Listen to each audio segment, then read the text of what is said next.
once again to the Art of Wichita. I'm your host, Michael Shea, and I'm a native Wichitan. And I tell you, my entire life I have been driving by the First Presbyterian Church located in the 500 block of North Broadway or North Lawrence Avenue, depending on which way you want to look at it, my whole life, and I have never been inside. Well, this afternoon I am inside the church sanctuary and just in awe at the incredible beauty of the stained glass that is located here on the premises. And to tell me a little bit more about the stained glass and the church, and a little bit later in the show, a lot of local history, is Al Witherspoon, and you are the historian? Or the church archivist. Archivist. Yeah. Well, I'm very impressed by the colors, the textures of these glass. They're very moving. They've got to have a unique story behind each one. And I have been told by several friends of mine who attend this church that there is a wonderful story behind each one of the works. This is true. And would you care to share with us a little bit about what the stories are? Well, let's go back to the beginning of when the church was being built in 1911, 10, 11, and 12. And they commissioned these windows from the Kansas City Art Glass Company. There was a young man, 32 years old, who was running that company. He had some very skilled artisans from Germany and from Great Britain. Mm-hmm. And the big windows are all taken from art pictures of that time. And this was his first big commission, and probably the biggest thing in stained glass that he ever did. And he supervised the installation, the manufacture, and the installation of these windows in 1912. 1912, which incidentally is 2 years younger than my house. So, okay. So when you're talking about these ages, it's actually kind of interesting perspective, at least for myself. You mentioned the artisans that did the glass work, and I understand a lot of immigrants at the time, especially Germans, were very involved in glass and in stained glass design. I understand that he had very skilled employees, that he himself was not as skilled as the people mm-hmm. who worked for him. His name, incidentally, was C.J. Andrews. C.J. Andrews. Well, I know from other historical sources that this one window in particular in the corner has a very interesting story behind it, and I do believe that is a pastor's window? Yes, that's what we call the Harson window. Okay. And John P. Harson, was our pastor here from 1871 to about 1878. He was a very warm type person, and this was during our Cowtown days. They really started about 1872, and there was a great deal of vice and sin on both sides of the river. And I do believe it was Delano was where the main part was, but right. This side of the river wasn't completely free of vice either. And Harson would go into these saloons, okay, where someone might have their head down on the table. It might be a teenage prostitute who was ill, or maybe a farmer who had come to town and gambled away the yearly crop money. And the Church and Trail money, yeah. Harson would go, yeah, one yearly payment, the entire crop money. You gambled it away, and that was the whole year's work. Harson would come in and sit down and talk to these people, not as a Presbyterian minister, but just as a friend to those in need. So as a result of that, Harson became very popular with that segment of the population. But he was also the minister of the First Presbyterian Church, so he was equally welcome at the tables of the doctors and the lawyers. Well, as you were saying, so he was not only welcome at the tables of the society in Wichita, but he was also with the madams on Texas Avenue, I do believe was the street. This was all true, and when Harson was sort of forced to leave, the whole town was kind of in an uproar because Harson was an essential part of the town. Then when this church was being built, 1910, 11, and 12, there was an emissary from the red light district, which was then on South St. Francis.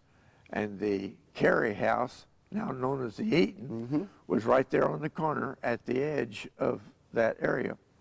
So we think that it was probably the bartender or the bar owner of the Carey House that came to this church and wanted to donate a memorial to the Reverend Harson.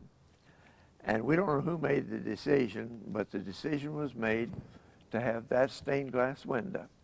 And I don't know who chose the pattern or the theme to use with Harson, but it's the theme of the Samaritan woman at the well. Now, if you remember the biblical story, Jesus was at the well when the Samaritan woman came. He told her that she had 4 or 5 husbands, and that the man that she was then living with was not her husband. And I think that's the most appropriate window to dedicate to Harson. Oh, absolutely. And that is, again, this is not backlit by any artificial means. This is, what you're seeing with these stained glass is directly the sun right behind us. And after all these years, 80, 90 years, they still look like they were made yesterday. Yes, they are. They haven't deteriorated. There hasn't been any breakage. They're covered by a lead glass. It's not a modern plexiglass because it's been there for 60 years. But it's impervious to thrown rocks and BBs. Anything higher caliber than that, we don't know. But you know, Kansas is famous for its summer thunderstorms and hail. Hail doesn't bother it either. We've had quite the weather around here recently. One, you mentioned that there were 5 layers in some of the larger works here. And in the drapery glass, yes. it's 5 layers thick, and in some other glass, it'll run from 2 to 5 layers, and some are single layers. This was a technique that was perfected in New York by Tiffany. By the Tiffany and Company. Well, let's go over here and take a closer look at them. All right. Well, we've moved over here to the south end of the sanctuary, and this is in memoriam to Robert E. Lawrence. Would this be the same Lawrence that we would have Lawrence Avenue from? No. Lawrence Griffenstein named 3 streets after the 3 larger cities in Kansas at that time: Lawrence, Topeka, and Emporia. I always wondered why my street was named Emporia. Lawrence Stadium was named after this Lawrence, and there's a Lawrence School on West Maple that's named after this Lawrence. Now, you know, just when you're getting this close, and I'm seeing the incredible detail, for example, in the feet here and in the robes, and I'm now up close, I can see the layers that you were describing in there. Wow, and this is very intimidating. I hope we can get some close-ups of some of the faces. That close-up of Christ, you would be amazed at how much artwork there is in that. You can see the character in that face very distinctly when you get close-ups of it. Robert Lawrence was a New Englander. He came here from Sandusfield, Massachusetts. And he started out, he was going to walk to Wichita, and he was in touch. Well, he was living in houses along the way, and he had done a little bit of teaching in New England, and he was going to be a teacher. So he had relatives in Neponset, Illinois, and he wasn't going to be able to get there in time, and he got on a train. I believe it was about Niagara Falls. He didn't call it the railroad, or he didn't call it a train. He called it the cars. The cars. And he took the cars to Chicago and then to Neponset. And he taught school in Neponset that winter. And then in March, he had made arrangements with 3 other fellows that were coming to Kansas. And incidentally, I have his diaries. That's one of the reasons. He got a diary for Christmas in 1860 for Christmas 1863 and for the year 1864. And he kept that diary, and he kept a diary or a journal, as he called it, every year for the rest of his life, with the exception of about 3 or 4 years when he first came to Wichita. He was too busy. His claim was at Seneca and Maple. All right. From Maple, half a mile west, and from Seneca to half a mile west, and from Maple down to Martinson. And once again, a claim was 160 acres? 160 acres. That was what the government allowed. They could settle on 160 acres and, quote unquote, prove up, meaning you had to build a dwelling and you had to live settlement, on it. yeah. And then you could pay the government $1.25 an acre, and it was yours.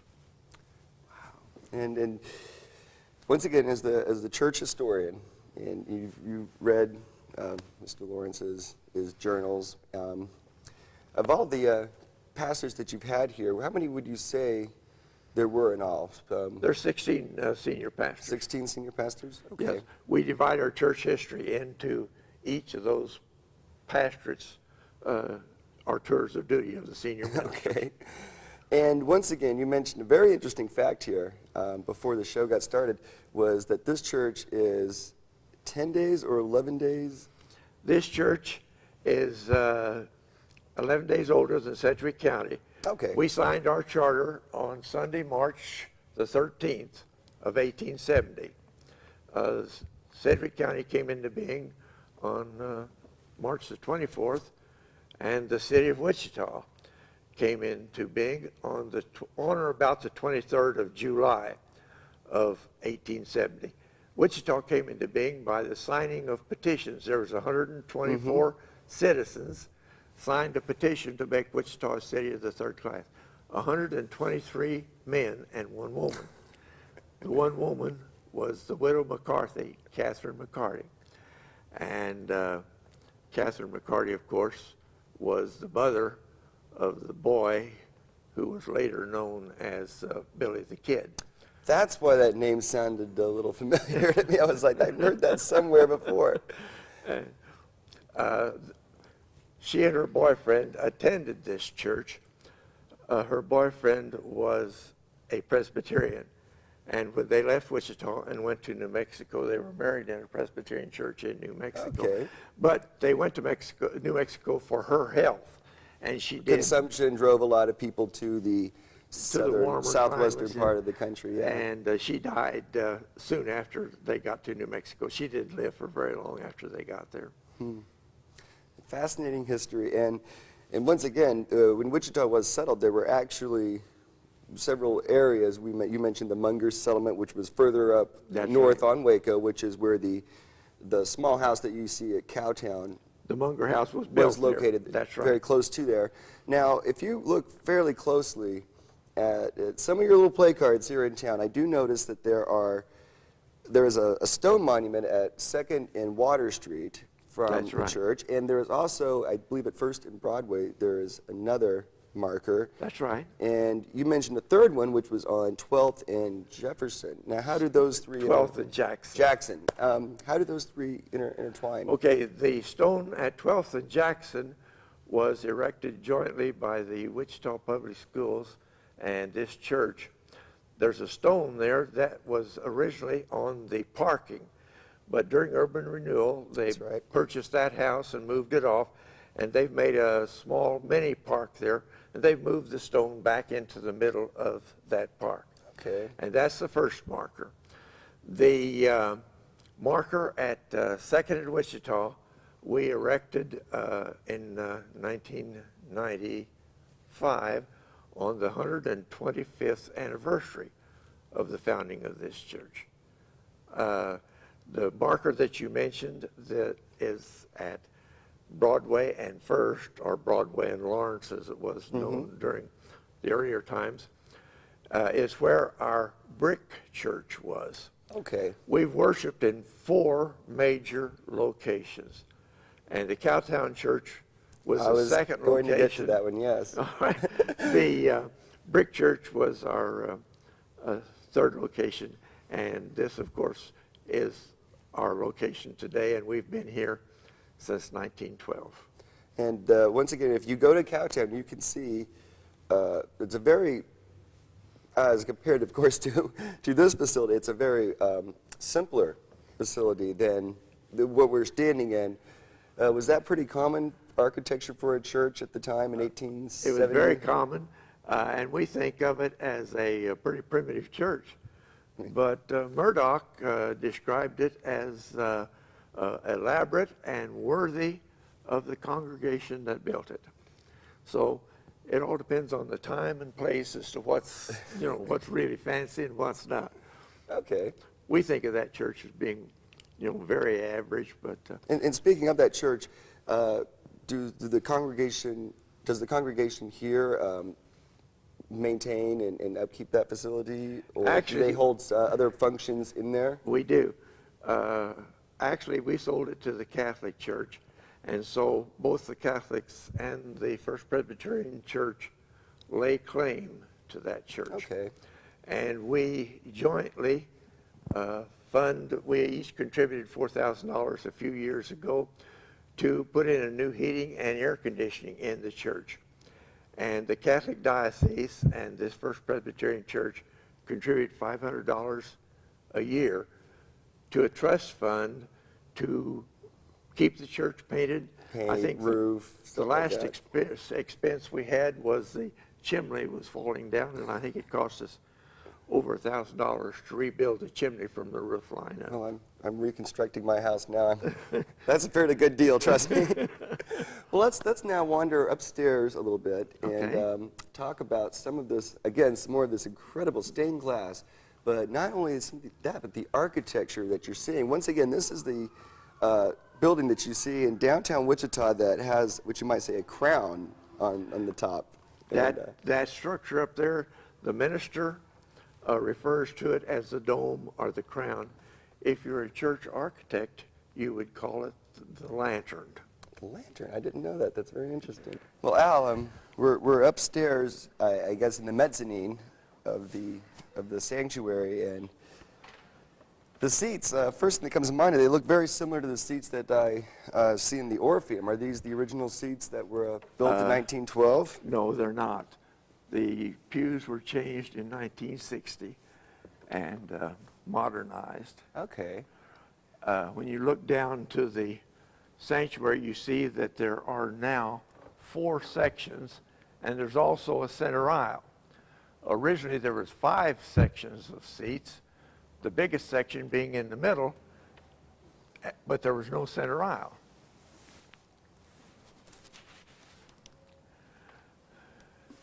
When I see an old picture of the sanctuary, the first thing I look to see if there's a middle aisle. If it is, I know this picture has been taken since 1960. Okay. If there's no middle aisle, it was before 1960. If there is a middle aisle, the picture had to be taken since 1960. Now, along with the, I'm going to stand up here just a second. Along with the beautiful stained glass, we also see your fixtures. Are these period fixtures as well? These fixtures replaced the original fixtures about 1928. There's a long story that goes with those fixtures. They were manufactured in Kansas City, and we always give credit to Willard Garvey's father-in-law, Mr. Kendall, because he was the one that installed these fixtures. Oh, and really? When I was researching these fixtures several years ago, I tried to locate the Kendalls, and there are 2 brothers, 2 sons of Mr. Kendall, that's in the electric business here in Wichita now. And of course, Gene Kendall is now Gene Garvey, so I called the Garvey residence, and they said that Mrs. Kendall was still alive and she'd be glad to talk to me, and so I called her. And at that time, Kendall was a traveling salesman for this company that makes chandeliers in Kansas City. And she described the company. It had a very fine art department, and they had a catalog. And if you didn't find the fixture that you liked in the catalog, you could sketch it out. And in the Kansas City art department there, they would flesh it out, color it, and make it into a fixture. And if you like that design, they would manufacture and install it for you. Oh, custom done. Well, I know one thing, if you look, there are at least 3 different individual styles of chandelier. They're all the same style, but they're different sizes depending on Right. where they are. Okay, and of course, if you're looking straight ahead from where we're standing upstairs in the sanctuary, you're seeing a beautiful instrument. And personally, I'm very fond of the pipe organ myself as an instrument. What do you know about the origin of the church organ? The pipes were installed with the original organ. Now, it was a German organ called a Fegelmacher, and that organ was used until the late 1940s. And the present organ we're using is a Reuters organ, which was manufactured in Lawrence, Kansas. For many years, the pipes were mute. And, but now then, due to a prominent member of the congregation, when he found out that the pipes were mute, he contributed enough money that they are now connected to our present organ. So it's, and again, if you see in the corner here, and I guess the east wall of the sanctuary, you see also more of the smaller, higher pitched pipes. Well, no, this is a separate organ. Oh, do you have 2 in here? Yes, this, they wanted a balcony organ, and so this was manufactured by then young men. They're still alive and in Wichita, and they built that organ themselves. I see. Now, is that uncommon to have 2 organs in a church? Well, I don't know enough about other churches' organs to know, but to me, yes, it would seem to be unusual. I've never heard of that before. Yeah. Now, this balcony organ has been wired into the keyboard for the main organ, okay. And these pipes can be played from down there. This is called the sheepfold, and Lewis, as in Lewis Street? perhaps, but Lewis Academy. Are you familiar with the academy that used to be at 3rd and Market? And back in the early 1800s, people who graduated from Wichita High School and other high schools were having to take a year's preparatory before they could get into the universities. I see. And so the Presbyterians decided to do something about that. And the Presbyterian meeting in Ark City decided that they would try to build an academy. And because 4 of the 5 people on the committee were from this church, of course, the academy was built in Wichita. It was originally called the Wichita Academy. I've got postcards of that place. All right. When it opened in 1885, it was underfunded, and the building was not complete. So Hiram Lewis, who was a member of this church, donated to $25,000 to complete the other wing of the academy and to give it enough money to provide operating funds.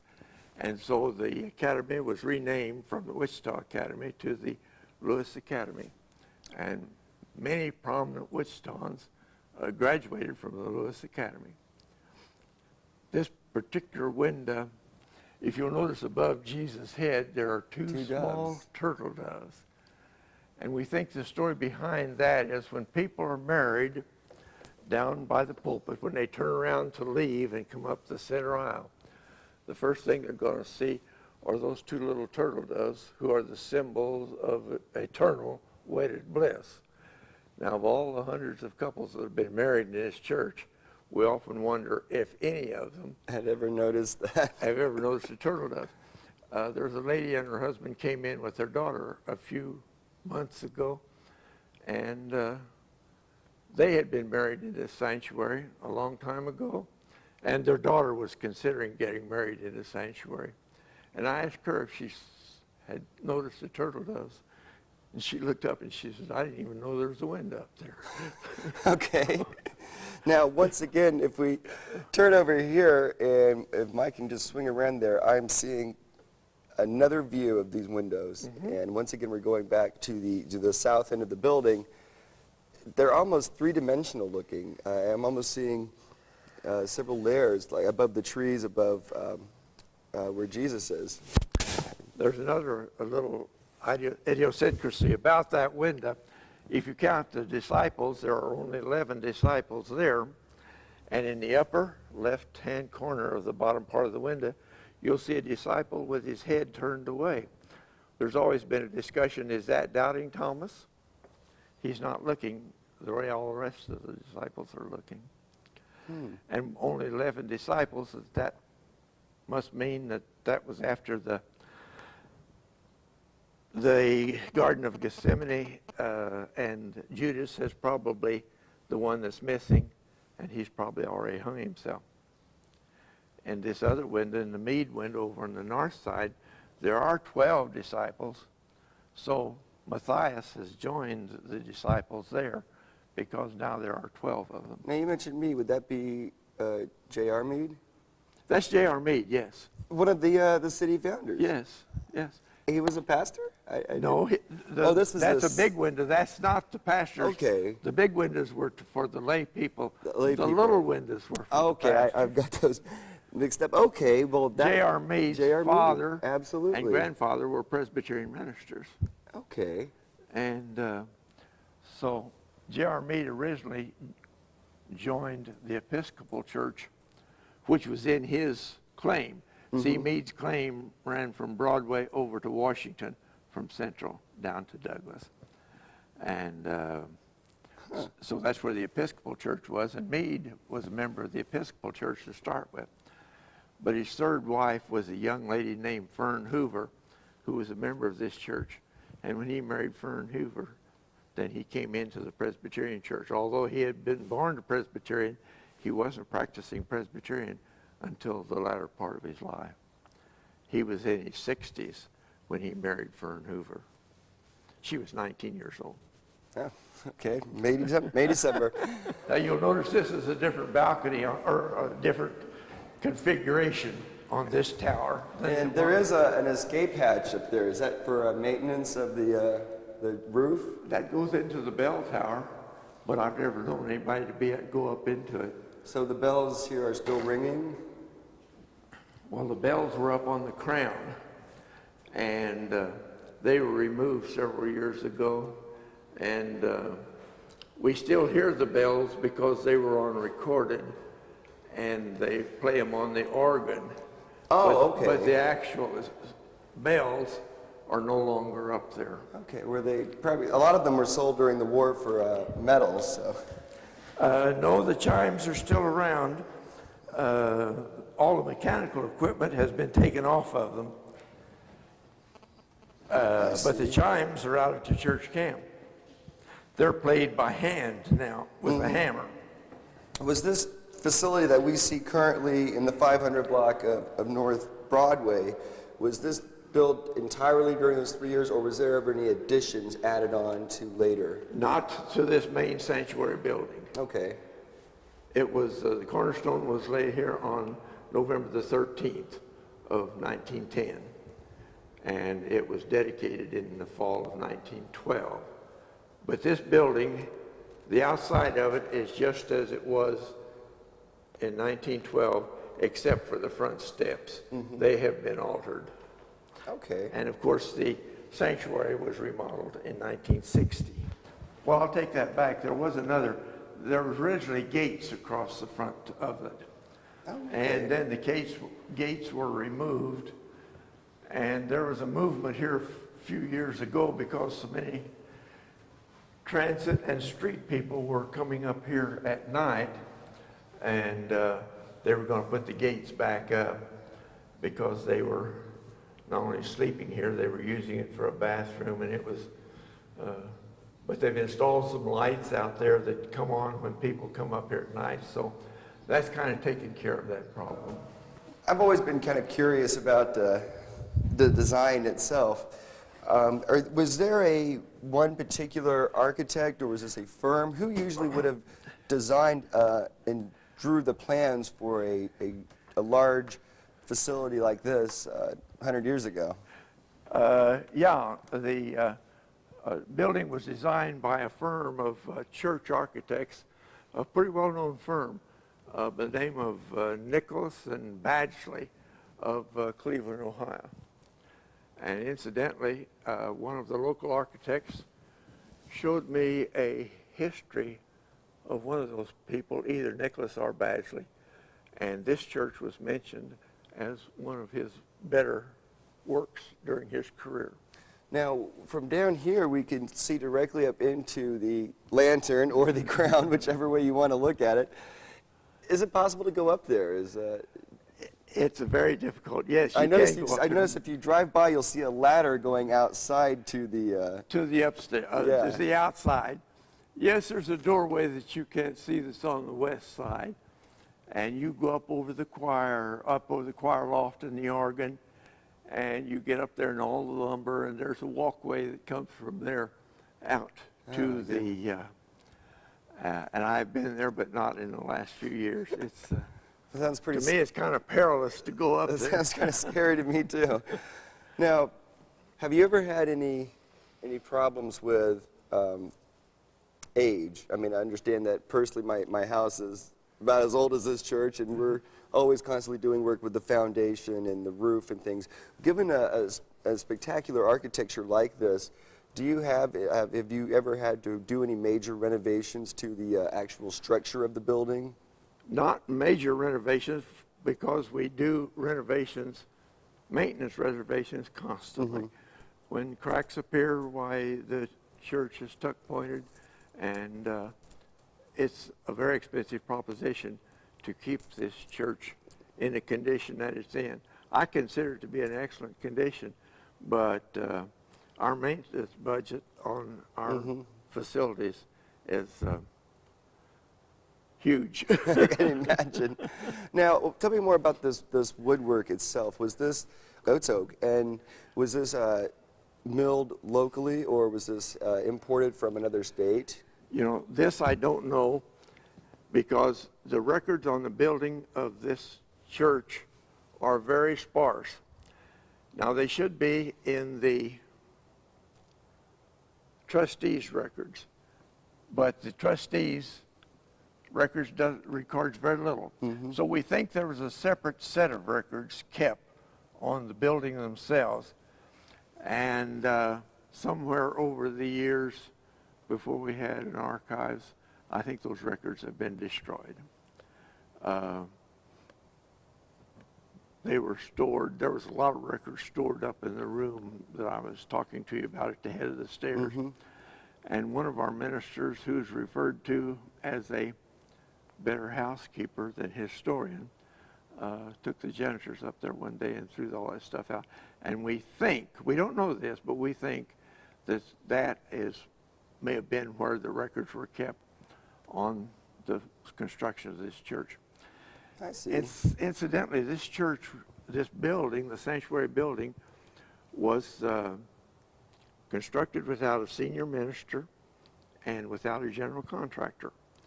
There were several men, very prominent, very capable men in the church. That was the building committee.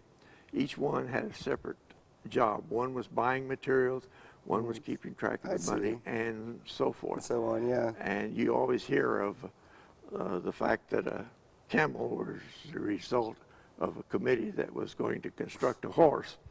But this is one example where a committee functioned And it worked. perfectly. Okay. And it worked, yes.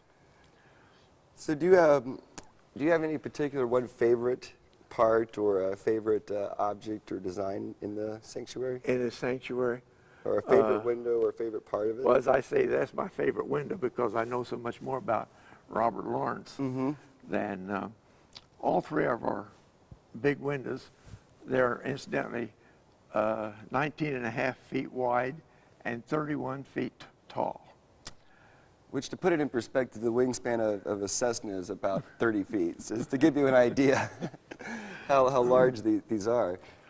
But no, I very like everything about the sanctuary. Well, I know me personally. Oh, go on. Well, I sat in the sanctuary on Sunday morning, and perhaps I'd look more at the windows, and sometimes than I do listening to the sermon. But this is It is an impressive building, and I enjoy showing it to people and telling them something about it, some of the things that I know about it. Well, I know as a native Wichitan myself, and I know personally driving down Broadway for years and years and years, and just driving through town, you know, you're gravitated towards the top, and I know for years I have been extremely curious to see what this looks like on the inside, and this has been a very enjoyable day for me. Has the church ever given tours as far as historical preservation tours? I give tours all the time. All the time, okay. I even give commercial tours. In June, we have a group of retired teachers coming here from Topeka, and Sunflower Tours books these through. There's a couple others that do the same thing, and they call me to ask me if I'll be free on a certain date. And we've had tours from northern Iowa, from Kansas City, from St. Louis, and the people are pretty interested in what they find here. Pretty interesting. Well, Al, this has been, again, a red letter day for myself to finally get a chance to come inside the First Presbyterian Church of Wichita. We're so glad you could come. It's been an incredible experience, not only for myself, but I know for the folks that are viewing this who've never had an opportunity to come in here before. It's definitely definitely well worth coming by. Now, I have a few more questions about the church itself here. Who is your current pastor?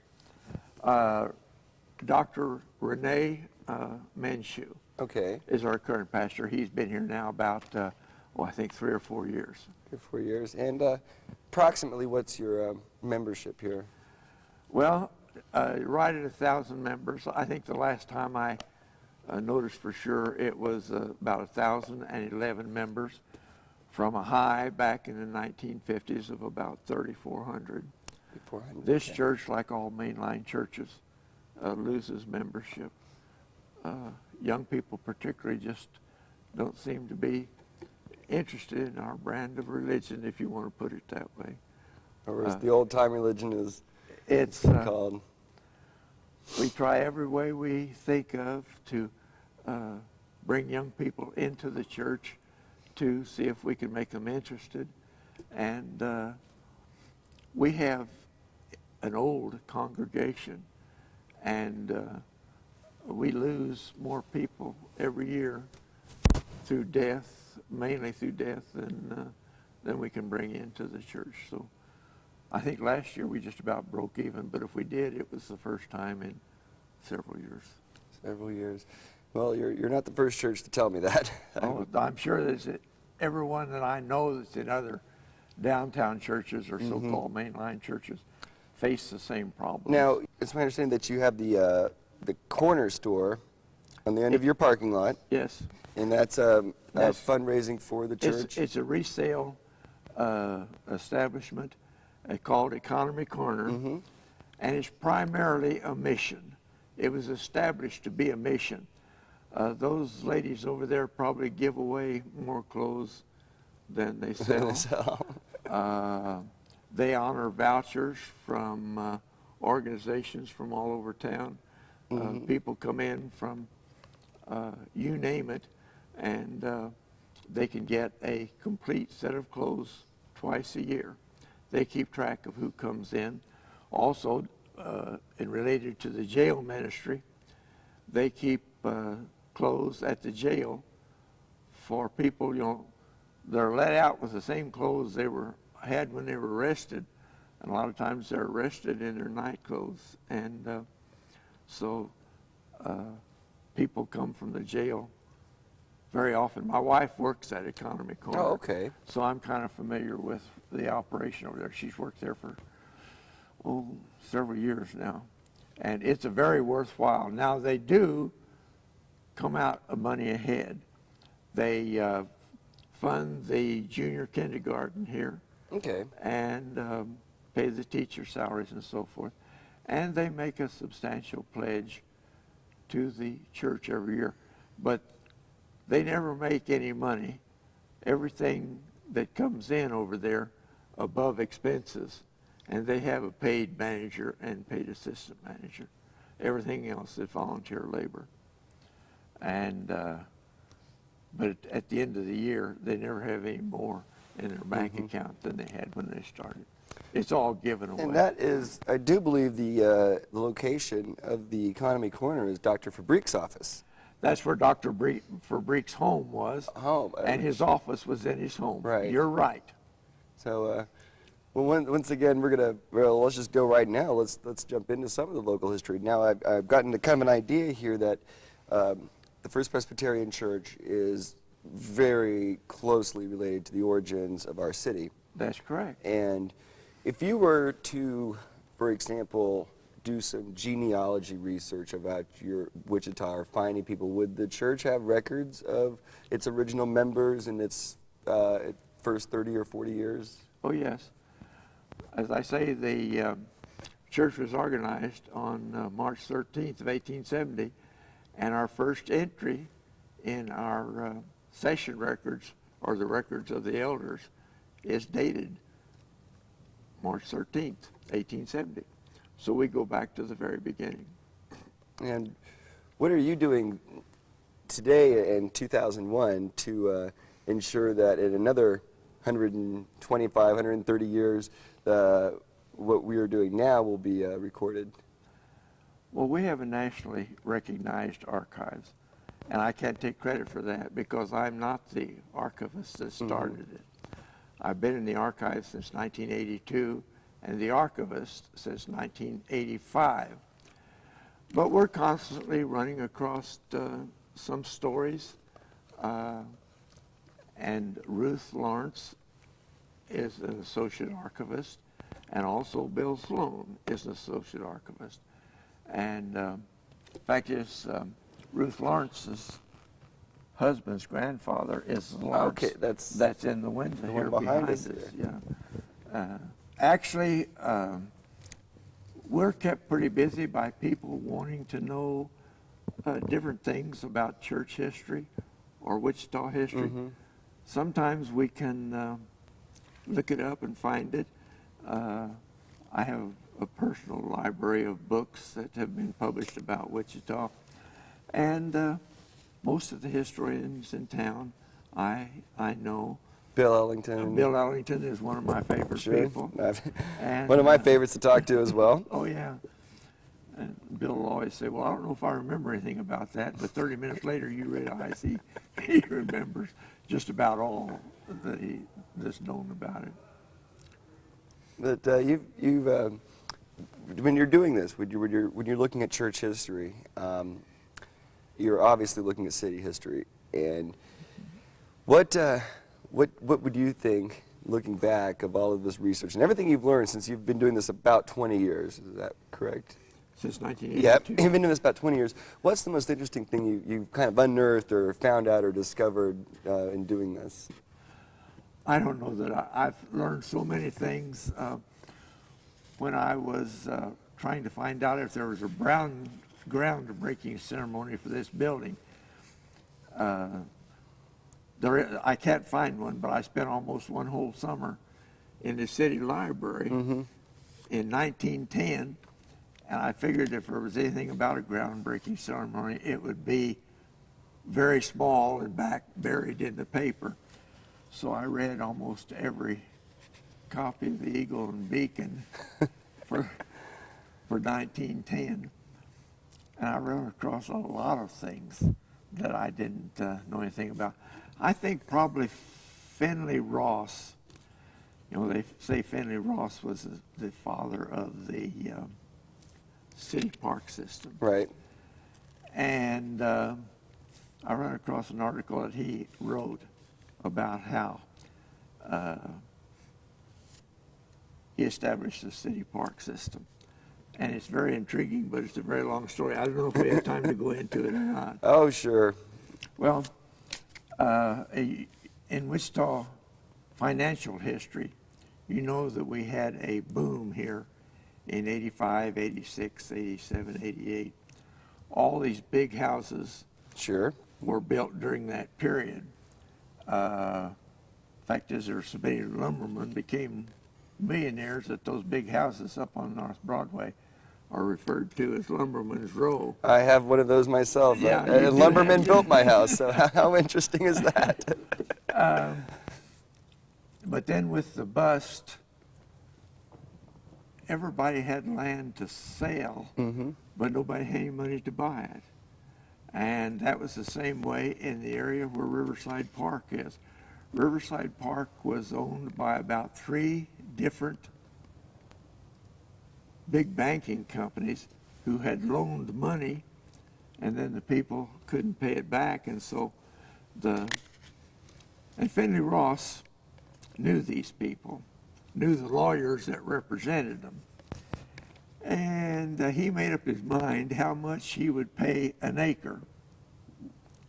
And he went into each of these lawyers' offices and wanted to know if they would take a certain amount for all the land that they owned in the Riverside Park area, North Riverside Park, and Oak Park. And the lawyers would practically laugh them out of the office, and they'd say, well, we've got blank astronomical sums of money invested in this land. They'd never take that far. And Finley Ross would say, well, try it. Send in the offer. And he did that with all 3 companies. And to the lawyer's amazement, the company took each of those offers. So that's the way the land was acquired for Central Riverside Park, North Riverside Park, and Oak Park. I didn't know that. And with the exception of some private land that was owned down where the tennis courts are. And he had to negotiate for that. And he described those negotiations, but he got it for his figure. Now, Finley Ross was a very colorful figure. I've read some of the stories, yes. He owned the land, or the city owned the land, but it was completely undeveloped. So he laid out a street system and then went to his friend who was the president of the Midland Valley Railway. I say his friend because practically everybody in town was a friend to Finley Ross. But he went to the president of the Midland Valley Railroad and said, I want you to contribute 3 cars of crushed rock to be used in road building in Riverside Park. And the president says, we don't have any gravel pits on our land, on our railroad. It all runs north and west, and it's all sand pits out there. Finley Ross said, I know, but I want a letter from you stating that you're going to donate so many cars of chat or crushed rock. Well, he says, I'll give you the letter, but he says, I'm never going to give you any because we don't have any. So Finley Ross took that letter from the Midland Valley Railroad, which was one of the smallest, and went to the big railroads, the Santa Fe, the Frisco, and Missouri Pacific, and he said, now look, the little old Midland Valley is going to give us 3 cars, and you're 10 times as big, so why can't you give us 30 cars? Well, in using this kind of a leverage, he was able to acquire, and then he named each of the streets in Riverside Park after the railroad that was donating the stone. Originally, that was the way it was set up. Okay. And they delivered, and they made the roads, and they put chat over them. With the exception of the biggest railroad, the Santa Fe. The Santa Fe never delivered. Okay. Now, Finley Ross's term as mayor was divided just before the turn of the century, and then Ben McLean run against him and beat him for mayor.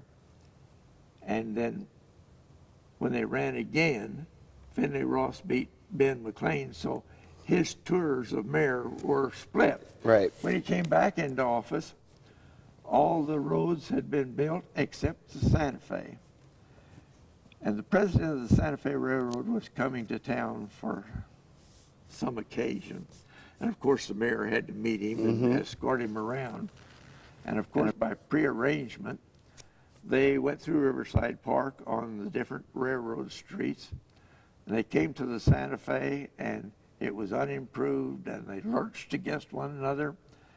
And Finley Ross apologized profusely, but said that the Santa Fe had made good on their pledge to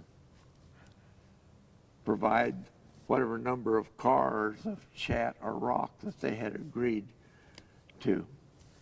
And the president of Santa Fe didn't say anything, but immediately when they got back to a telephone, he called the home office, and he not only wanted the original number of carloads, he wanted it doubled. So that was a good idea. So Finney Ross took that and went back to the original railroads and said, look what the Santa Fe's done. They doubled their original.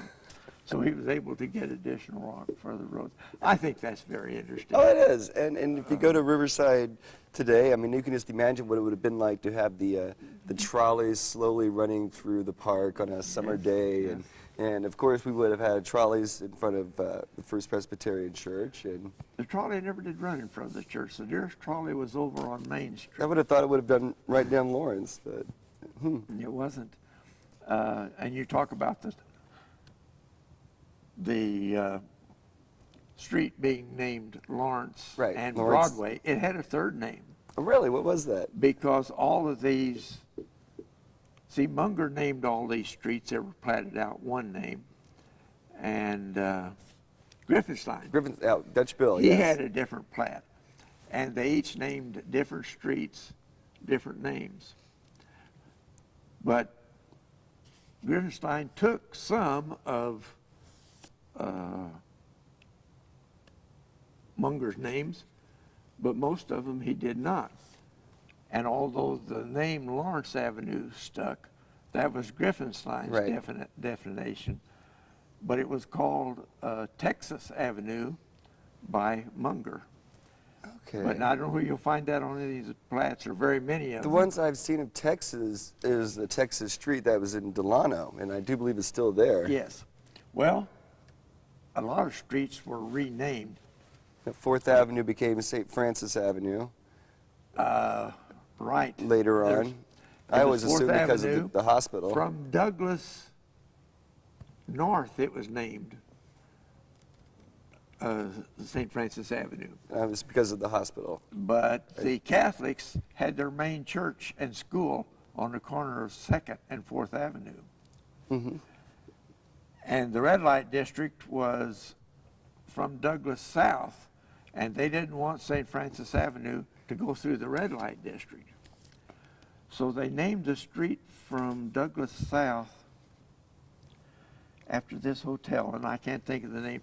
There's a big frame hotel down on South St. Francis. Now, it's long gone.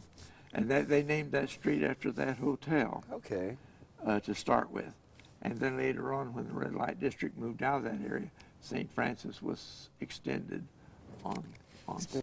Our original streets of Pine, Elm, and so forth. Right, the were east-west streets. Yes.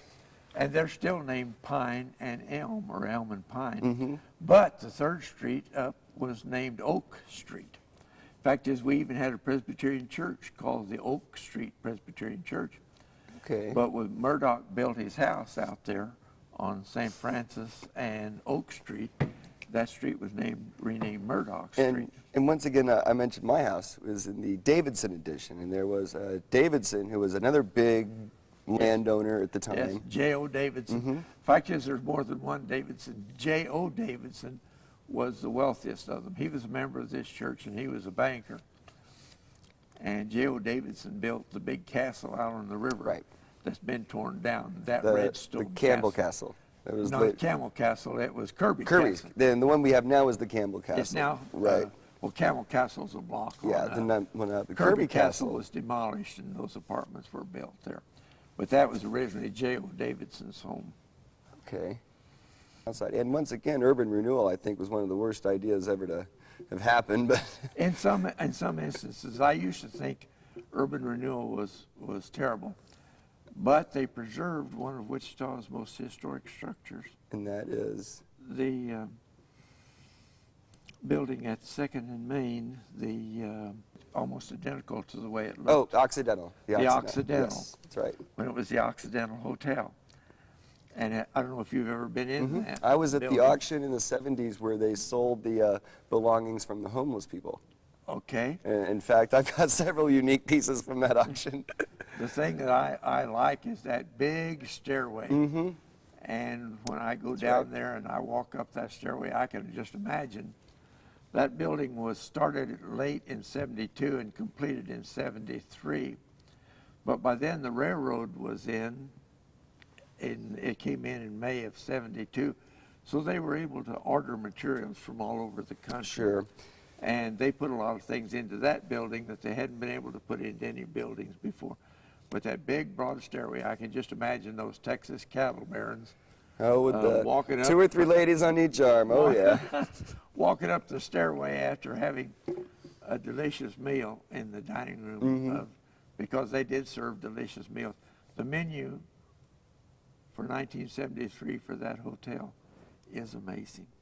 I don't know if you've ever seen it or not, and I couldn't recite it from memory. I did buy a lot of the menus from the Alice, Oh, you did? but they're a little bit more, considerably more recent. Well, we are absolutely out of time here. Okay. We've did about an hour here today, and All right. I'm sure we're going to be coming back, and we're going to be talking a lot more about history It's here. been a pleasure for me. Oh, it's been very educational for myself. My whole life is tied up in this church, and I'm so fond of it. Sometimes I wonder if I'm an idol worshiper because Well, you got to love what you do. well, I do. Absolutely. And I often tell anybody that listen, I've got the best job in town.